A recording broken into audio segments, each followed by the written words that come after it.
Hello, this is David Wilson with another podcast for Evolution, This View of Life, the magazine that approaches anything and everything from an evolutionary perspective. I am pleased to introduce Guru Madhaven, who is going to be the editor of the technology section of Evolution, This View of Life. Greetings, Guru. Hello, David. Thank you very much. Oh, this is great to be talking with you, and we go back quite a ways, as I'm sure that we will recount during this conversation. But tell us a little bit about yourself and how you became involved in evolution, and what your background is, basically, that qualifies you as editor of the technology section. Absolutely, David. I'm not a biologist by training, and my introduction to evolution was quite accidental, which I will be able to recount in a minute or two from now. I am an engineer by training, and my focus was, my undergraduate focus was on instrumentation and control systems, a somewhat narrow and a very specialized technical area for engineering. And I was focusing mainly on technology development and designs relating to sensors, transducers, and analyzers with broadband application across a range of areas like agriculture, petrochemical industries, and power generation, transmission, distribution, and whatnot, and food industry. And finally, for my own senior design project as an undergraduate, I entered into the healthcare area, and I got deeply interested in bioengineering. So I decided to pursue higher studies in the United States, and I came here almost a decade ago, exactly, and for my graduate studies in biomedical engineering, and I was able to gain a little bit of medical device industry. I worked in the cardiac surgery sector, where I was involved in developing microwave ablation catheters for eliminating abnormal cardiac rhythms, and then those experiences gave me some additional ideas, and I decided to go back to grad school to Binghamton, actually, to complete my doctoral work in bioengineering as well, where I was also fortunate to do an MBA alongside to get the business and the managerial aspects of technology, along with the medical device technology that I was mainly focused on in my lab. And my research was focused on developing a muscle stimulation technology to improve lower limb circulation.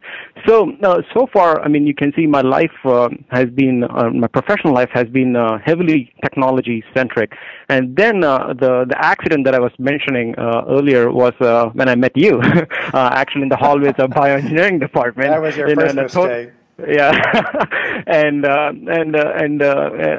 you were so enthusiastic, and you motivated me to sit in your class, and I decided to sign up for your Evolution for Everyone class, and attended the EVO seminar series and everything, and that was a profound moment in my graduate school career, and even my own professional training, because getting immersed in evolutionary biology, or the way of thinking, or as you call it, evolutionism, it completely changed the way I looked at technology development. It enabled me to not just become more creative in my own doctoral work, which eventually involved quite a bit of evolutionary techniques to move my product along the design space, but it also allowed me to distance myself and look at what the technology enterprise is actually capable of doing from an evolutionary standpoint.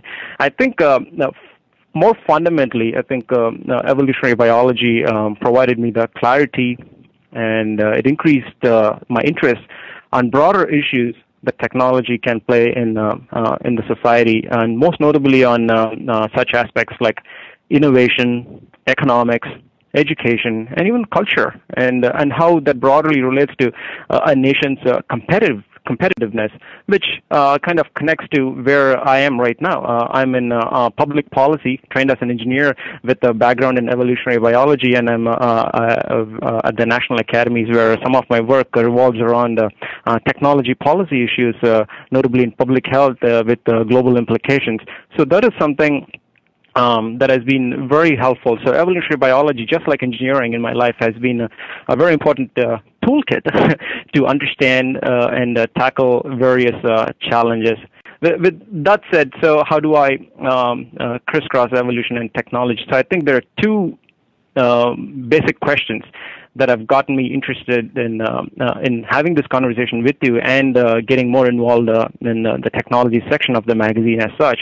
And the questions are basic enough, but they have far-reaching interest and implications, I believe. First is, how evolution and evolutionists as such can help understand and improve technology. And so that's the first basic question. The second basic question is somewhat related. It's like how technology can help us understand and improve the evolution and the design process itself. So I think those are interrelated but big questions, and I would like to explore this further and continue my own interest and capitalize on that.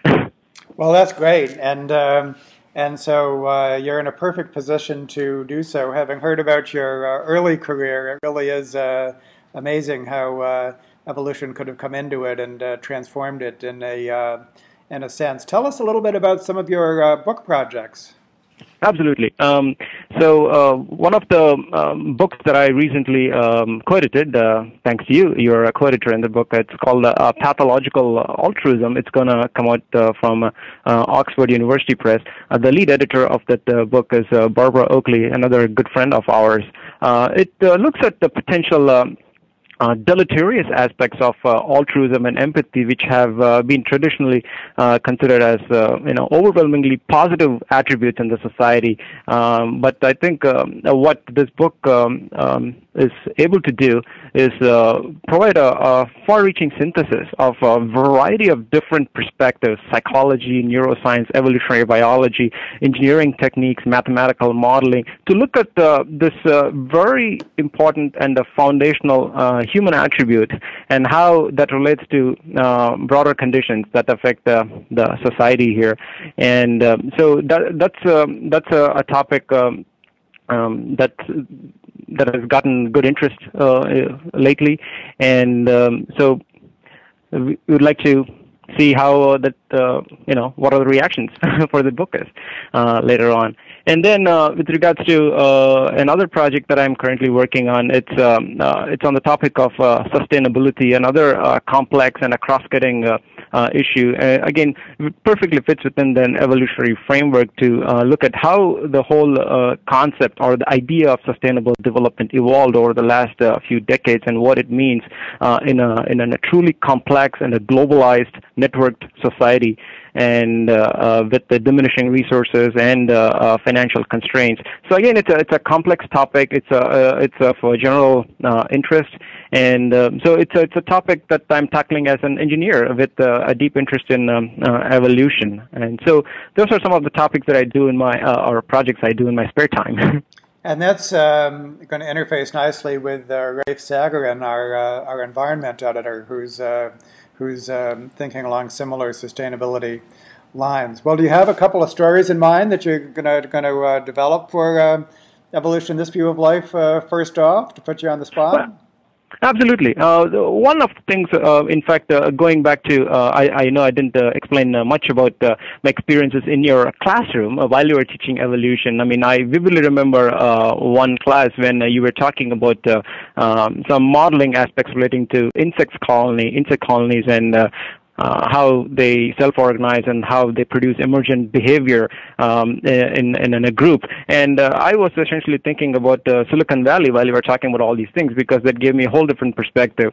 And so I may have appeared to be daydreaming or something like that, but I was trying to connect your lessons to a different setup where self-organization and emergence truly exists. So, I mean, that class, to restate, I vividly remember that day, it kind of produced the feeling that technological innovation has a truly strong biological root, and it's very similar to cultural diversity. I mean, it may appear very synthetic, I mean, the way engineers develop technology, but I think engineering is fundamentally an evolutionary process, because I think as times have changed, as a decade into the 21st century, I think we need to realize that evolution is unlike traditional engineering design. I mean, it doesn't operate in terms of specs, and it doesn't go about looking at the optimization of design and study trade-offs and everything. I mean, evolution, I mean,